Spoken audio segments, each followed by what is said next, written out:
આ જગ્યા પણ નૈમિષારણ્ય બની જાય.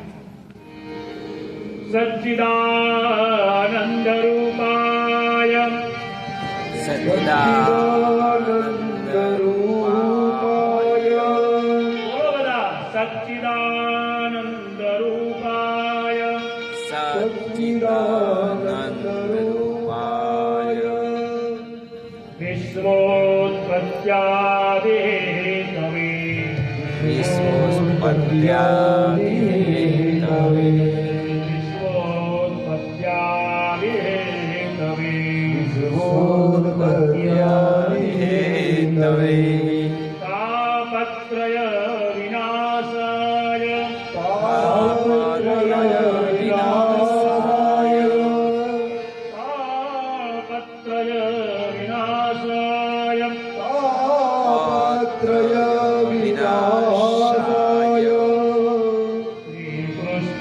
શ્રીકૃષ્ણાય વયં નમઃ. શ્રીકૃષ્ણાય વયં નમઃ શ્રીકૃષ્ણાય વયં નમઃ. શ્રીકૃષ્ણાય વયં નમઃ સચ્ચિદાનંદ રૂપાય સચ્ચેત ઘન આનંદ સ્વરૂપ પરમાત્મા છે. પરમાત્મા કેવા છે? તો આનંદનો ભંડાર છે. પરમાત્મા કેવા છે? સત્યનો ભંડાર છે. સત્ય સ્વરૂપ, આનંદ સ્વરૂપ, વિશ્વોત્પત્યાદિ હેતવે વિશ્વની ઉત્પત્તિ, સ્થિતિ, લય ના જે કારણભૂત છે એવા પરમાત્મા. વિશ્વને ઉત્પન્ન પણ કરે, એનું પાલન પણ કરે, અને સમય આવે ત્યારે એનું લય પણ કરે, સંહાર પણ કરે એવા પરમાત્મા છે. તાપત્રય વિનાશાય શ્રી કૃષ્ણાય વયં નમઃ. સાથે કેવા? તાપત્રયનો નાશ કરે, આધિ વ્યાધિ અને ઉપાધિ. આ તાપત્રયનો નાશ કરે તેવા પરમાત્મા શ્રી કૃષ્ણાને વયં નમઃ. આપણે બધા જ નમસ્કાર કરીએ છીએ. આવું કહી સુપુરાણીએ સૌનકાદ મુનિઓને નૈમિષારણ્યમાં કથાનો આરંભ કર્યો અને સુખદેવજીએ ગંગા કિનારે પરીક્ષિત રાજાને ગંગાનો કથાનો આરંભ કર્યો અને આપણે અહીંયા છબનપુરમાં કથાનો આરંભ કરીએ. સુખદેવજી પરીક્ષિત રાજાને ભાગવતની કથા સંભળાવી રહ્યા હતા ત્યારે ઇન્દ્રાદી દેવતાઓ વિમાન લઈ આકાશ માર્ગે સીધા ગંગા કિનારે આવી પહોંચ્યા. સાથે અમૃતનો કુંભ લાયા હતા. વિમાનમાંથી ઉતર્યા ઇન્દ્રાદી દેવતાઓ સુખદેવજી પાસે ગયા અને કહેવા લાગ્યા, હે સુખદેવજી, સ્વર્ગનું અમૃત કુંભ લઈને આવ્યા છીએ. આ સ્વર્ગનું અમૃત પરીક્ષિત રાજાને પાન કરાવી દો અને અમને આ તમારું ભાગવતનું કથામૃત આપો. સુખદેવજી ઇન્દ્રાદી દેવતાઓને કીધું, ગુમારો, મારા જે શ્રોતા છે પરીક્ષિત, એને હું પૂછી લઉં કે એમની શું ઈચ્છા છે. ત્યારે પરીક્ષિત રાજાએ કીધું કે હે ગુરુવર, હે સુખદેવજી, આ સ્વર્ગનું જે દેવતાઓ અમૃત લઈને આવ્યા છે ને એ મારે પાન કરવું નથી. એ સ્વર્ગનું અમૃત પાન કરી અજર અમર થવું નથી. સ્વર્ગનું અમૃત પાન કરી સ્વર્ગમાં જવું નથી. સ્વર્ગનું અમૃત પાન કરી સ્વર્ગના ભોગોને ભોગવવા નથી. સ્વર્ગનું અમૃત પાન કરી પુણ્ય પૂરું થાય એટલે પાછું પૃથ્વી પર આવવું નથી. મારે તો ભાગવતનું કથામૃત પાન કરવું છે, જે જન્મ મૃત્યુના ચક્કરમાંથી છોડાવી દે. પુનરપી જનનમ પુનરપી મરણમ, આમાંથી મને મુક્તિ મળી જાય એવી ભાગવતની કથા મારે સાંભળવી છે.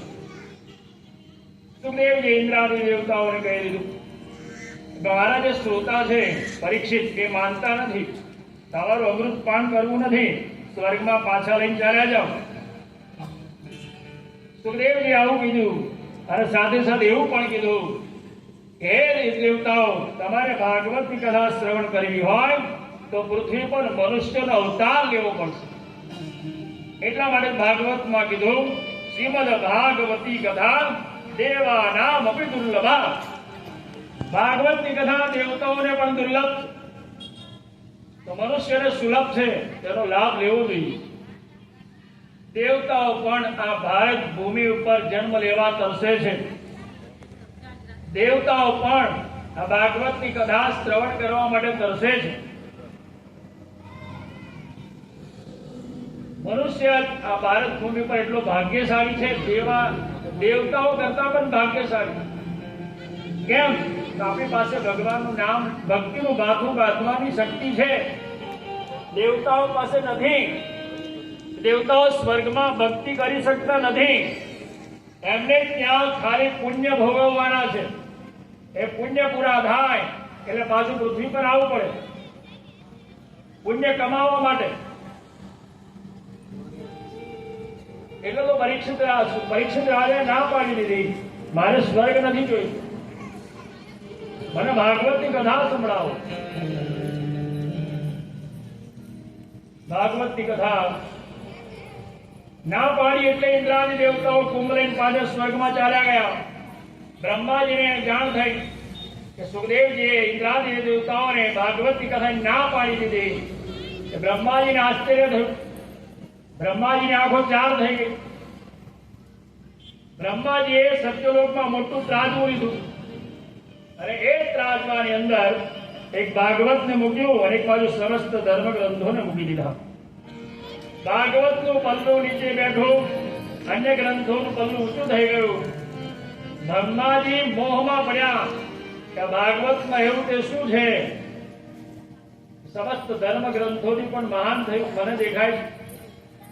તરત જ બ્રહ્માજીએ પોતાને 4 માણસ પુત્રોને સનત કુમારોને બોલાવ્યા અને કીધું, હે પુત્રો, હજારો વર્ષથી તમે તપશ્ચર્યા કરો છો, છતાંય તમારું જોયું કલ્યાણ થતું નથી. તમે પૃથ્વી પર જાઓ, ભાગવતની કથા શ્રવણ કરો, તમારું કલ્યાણ થશે. બ્રહ્માજી સનત કુમારોને કહેવા લાગ્યા કે આવી ભાગવતની કથા વૈકુંઠમાં નથી, સ્વર્ગમાં નથી, બ્રહ્મલોકમાં પણ નથી, ક્યાંય નથી. આવી ભાગવતની કથા માત્ર ને માત્ર પૃથ્વી ઉપર છે. બ્રહ્માજીના કહેવાથી શરદ કુમારો સીધા પૃથ્વી પર આવ્યા. એટલે સીધા ક્યાં ગયા? દેવભૂમિ ઉત્તરાખંડ. ઉત્તરાખંડમાં ક્યાં ગયા? તો કે બદ્રિકાશ્રમમાં ગયા. જ્યાં બદ્રીનાથ બિરાજે છે ત્યાં સનત કુમારો ગયા. સનત કુમારો બદ્રિકાશ્રમમાં જઈ ભાગવતના ઉત્તમ વક્તાને શોધવા લાગ્યા, પરંતુ કોઈ વક્તા ન મળ્યા. એટલે 4 હતા, સનક, સનંદન, સનત કુમારો. 4 ભાઈઓ હતા જે બાળ સ્વરૂપ અને યૌવન સ્વરૂપમાં બિરાજમાન બાળ બ્રહ્મચારી રહે છે. 4 માંથી એક વક્તા બન્યા અને 3 શ્રોતા બન્યા. સનક, સનંદન, સનાતન, સનત કુમારો. 4 સનત કુમારોમાંથી એક વક્તા બન્યા, 3 શ્રોતા બન્યા. ભાગવત કથાની કહેવાની શરૂઆત કરી ત્યાં તો સ્વામીજી નારદજી આવતા દેખાયા.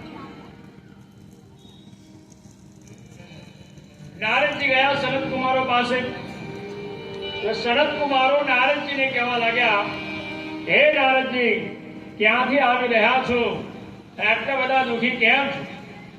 ત્યારે નારદજીએ કીધું, પુષ્કરમ ચ પ્રયાગમ ચ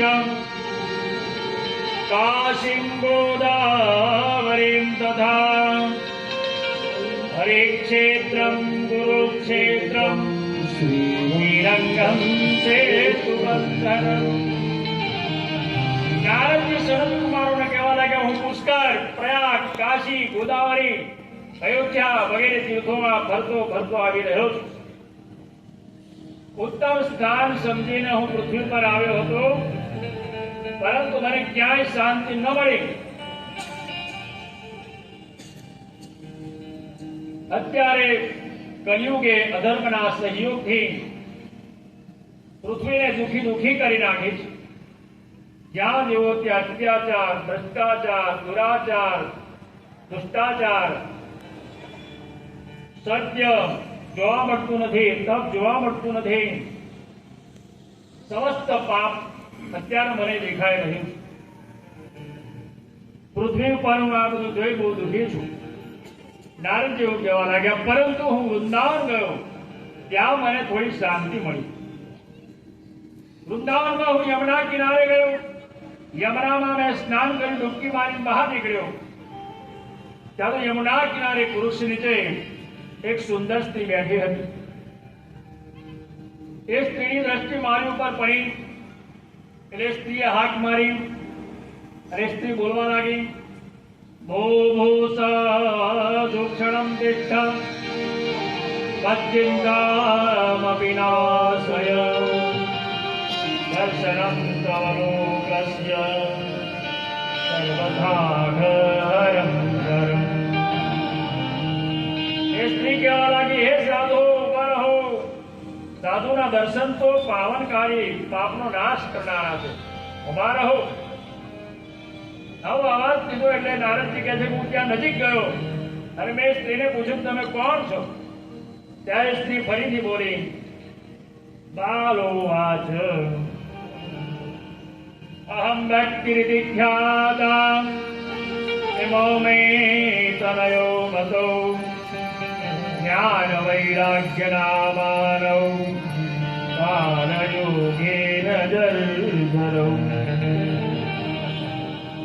સાક્ષાત ભક્તિ દેવી છું. ઇમો મે તનયો મતો. આજે બે વૃદ્ધ પુરુષો આજુબાજુ દેખાય છે ને, એ બે મારા પુત્રો છે. એકનું નામ જ્ઞાન છે, બીજાનું નામ વૈરાગ્ય. અને જે મને પંખા રાખે છે ને એ કોઈ સામાન્ય સ્ત્રીઓ નથી, સાક્ષાત ગંગા, યમુના, સરસ્વતી આ બધી નદીઓ મને પંખો નાખી રહી છે. ભક્તિ દેવી ફરીથી બોલ્યા, નારદજીને કહેવા લાગ્યા,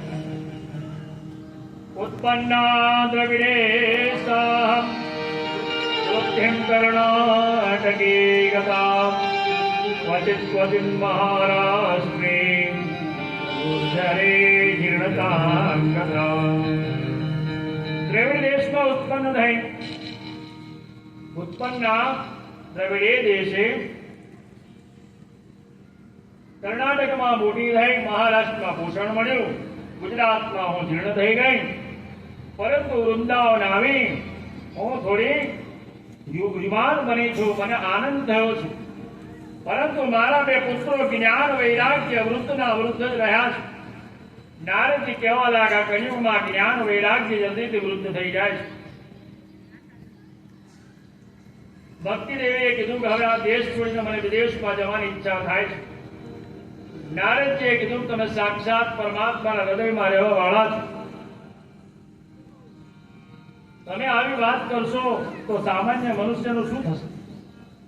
તમે વિલાપ ન કરો, તમારું દુઃખ દૂર થાય, તમારા બે પુત્રો જ્ઞાન વૈરાગ્ય જાગૃત થાય, એના માટે હું પ્રયત્ન કરીશ.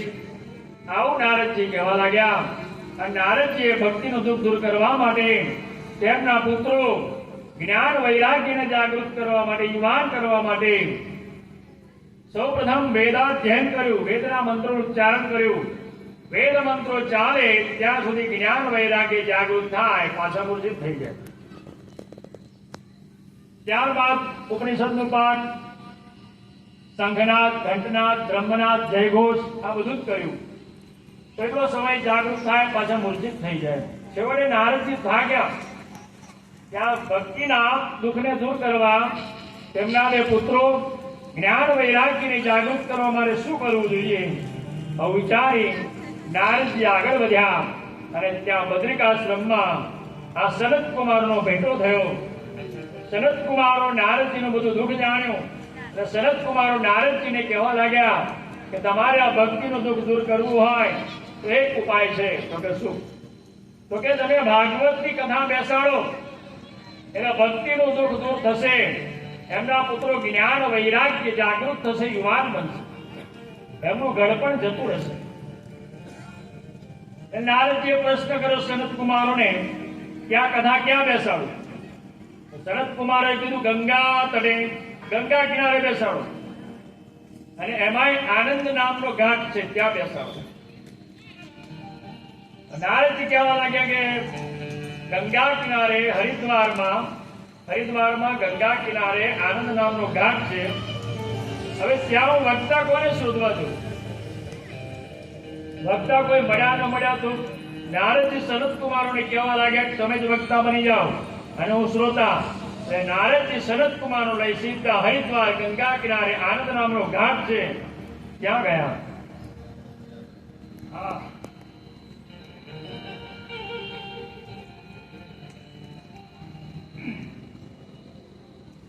એ ત્યાં ગયા,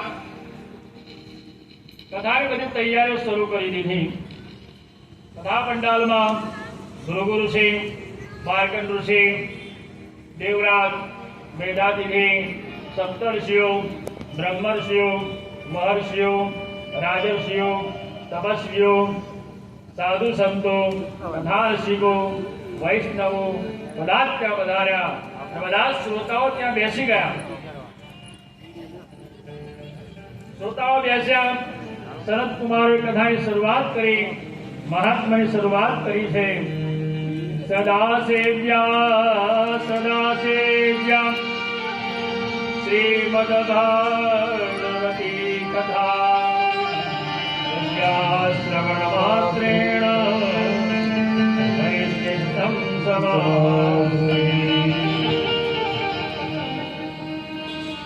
મહાત્માએ શરૂઆત કરી ત્યાં તો આકાશ માર્ગમાં ચમત્કાર થયો. ભક્તિ દેવી પોતાના બે પુત્રોને જ્ઞાન વૈરાગ્ય લઈ ત્યાં આવી પહોંચ્યા કથા મંડપમાં. અને કથા પંડાલની અંદર નાચવા લાગ્યા, કૂદવા લાગ્યા. ભક્તિ સુતો કરુણો ગૃહીત્વા